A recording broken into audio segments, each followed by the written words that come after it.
Alright guys, welcome back to my channel. My name is Sam. Okay, I want to walk you guys through history and tell you why I know history is repeating itself. Okay, this is the Bitcoin dominance chart, right? Or Bitcoin chart dominance, depending on how you call it. Just in case you're hearing this for the first time, this orange part here, okay, so you can see the chart, the blue box or the hash box here saying it. So Monday 24th 01/06, Bitcoin had 88% of the entire market share, and then Ethereum had 0.00%. Ethereum was insignificant. In fact, Ripple at the time, Ripple had more market share than Ethereum. Okay, now let's see what happened. As the use of cryptocurrency kept increasing, the market dominance of Bitcoin kept reducing. You know why? Just one single reason. Because the more people kept using Bitcoin or kept using Bitcoin back then, the more Bitcoin becomes unusable because the price keeps going up. Transaction takes a longer time to get confirmed. So people started looking for alternative ways to make excuse me, cryptocurrency transactions, and then they discovered Ethereum and noticed Ethereum was faster. And as you can see, as the market dominance of Bitcoin was reducing, right, the market dominance of Ethereum was increasing. You know why? People were looking for faster and alternative way to make transactions. And guess what, ladies and gentlemen? That same thing is currently repeating itself. Well, Binance is not, did I say Binance?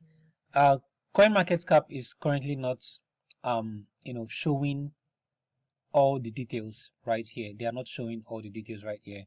Now, the destination where the new coins are going to, where the new monies are flowing to, by crypto CoinMarketCap is actually not giving you that details. Now, just in case you're not aware, they are moving to Binance Smart Chain, they are moving to Tron, and they are moving to EOS. Yep. Anyways, let's get into more details.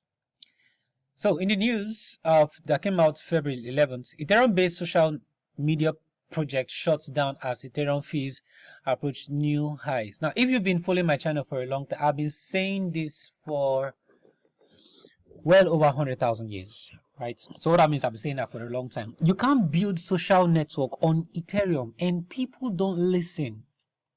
Okay, let me just take you back to time, right? All right, so I did this video around May 17, 2020. It's about the news from Reddit, right?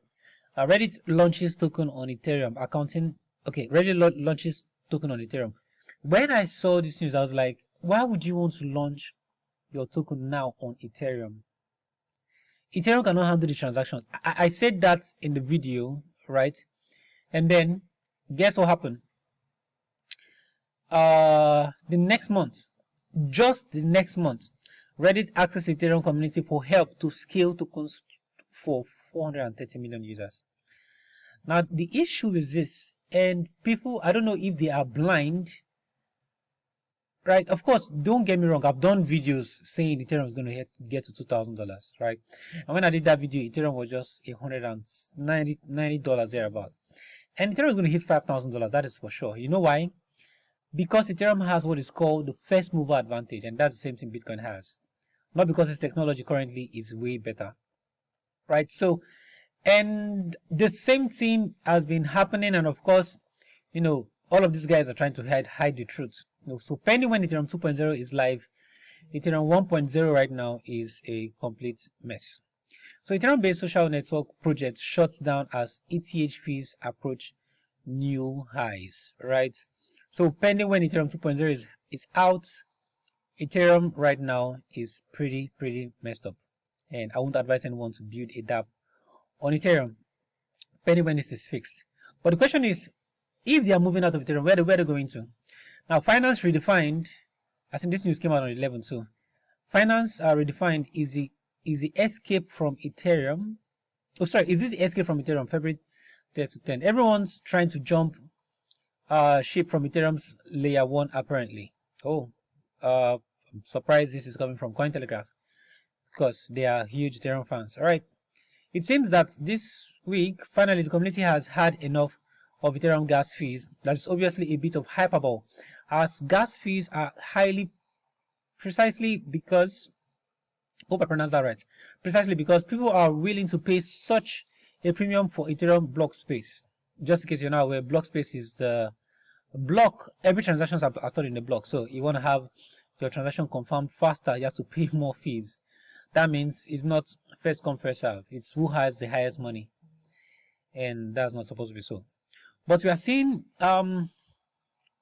seeing a kind of applied trickle down economics, where a few brave degens are venturing outside to see what else exists in the world. Apparently there's something better. The effect has been particularly pronounced on Binance Smart Chain. The number of daily transactions has skyrocketed in the past few days, fueled by new users coming out to play with its DeFi offerings. So as you can see, the Binance chain transactions have been going through the roof. Why? Because more transactions are going on there, and it's been what makes a successful Ethereum competitor. Project like EOS attracts. I'm surprised Cointelegraph actually pronounced EOS. They added EOS. I thought EOS was a failure. So why are they adding EOS? So, but let's see. Project like EOS, Tron, Cardano attracted a lot of attention for their users, for their promise of scalability. Now, of course, I was asking myself, how will Cointelegraph say something positive about EOS? When did that start happening? And then I saw this for the promise of scalability.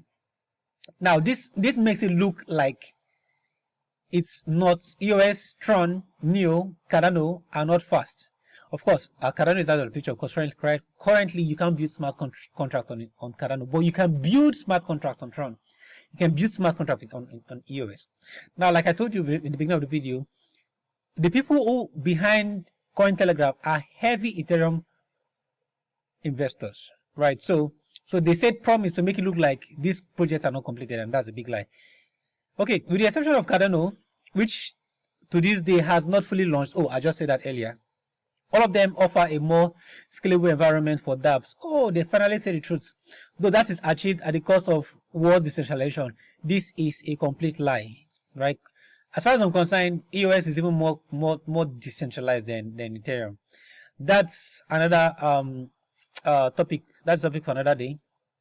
Anyways, that is the news right there. People are leaving Ethereum, and apparently Cointelegraph can't hide the news anymore. They have to break it that hey, people are actually leaving, but they won't tell you the truth about where they are leaving to. All right, to other news. AC Milan fans to use blockchain tokens to vote on soccer club motto, right? And this news reminds me of a country like Nigeria, where the government is currently trying to stop its people from from buying cryptocurrency. Very weird and crazy.